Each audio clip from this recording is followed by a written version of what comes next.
Steve Jobs took a chance and invested $10 million to launch Pixar. The stuff that Ed and his team were doing was at the very high end, and I could see that it was way beyond what anyone else was doing. We had the fortune to have Steve Jobs, who believes in passion and vision. He was responding to this passion. It was really exciting when Steve was the one that bought our group. I remember Ed came to me and he says, let's do a little animated film, something that says who we are. I wanted something simple and geometric. And I was sitting there at the desk kind of thinking, and I just kept staring at this lamp, and it was sort of like a classic Luxo lamp. I just started moving it around like it was alive. I love bringing inanimate objects to life and maintaining the integrity of the object and pull personality and movement and physics out of that. Perhaps the most important story in the past 30 years and for the foreseeable future is how computers and technology will affect our lives. No one understood this more than Steve Jobs, the recently departed founder of Apple, who combined computers, design, intuitiveness, and dare I say soul in a way that's become the model for how humans interact with technology.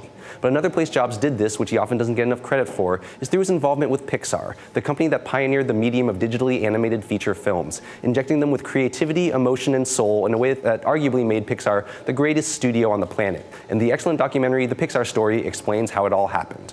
If you're a fan at all of technology and animation, The Pixar Story is a must-see. It traces the beginnings of computer graphics, when computer scientists like Ed Catmull and others were beginning to explore computers' potential to create and render digital images. At the same time, a new generation of brash young animators like John Lasseter were emerging from the California Institute of the Arts and entering Disney's once proud but struggling animation department.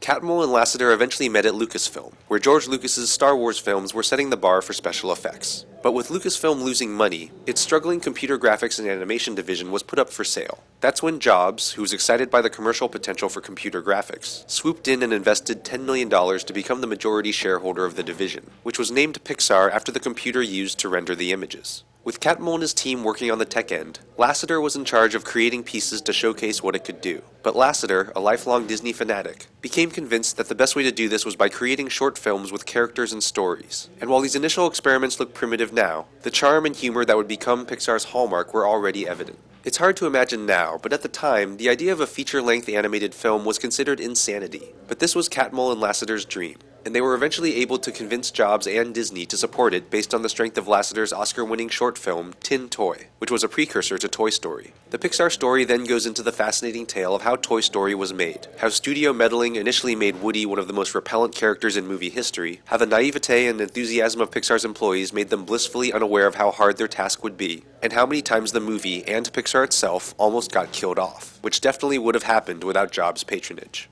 As we know, Toy Story would go on to be a critical and financial mega-hit. The Pixar Story then goes on to show the creative minds and technical advancements behind Pixar's mind-boggling streak of record-breaking hits, from A Bug's Life and ending with Cars in 2006, since the Pixar Story was released in 2007. The Pixar Story definitely has the feel of an in-house project, and doesn't go into the darker aspects of Pixar's history, like its sometimes testy negotiations with Disney executives and Jobs' abrasive hardball tactics. But the Pixar Story is an inspiring underdog tale you know will end happily, and it's a great reminder that behind the artistry and awesomeness of Pixar's films are real people who work hard to make their dreams come true so they can share them with others, and, in the process, make movie history.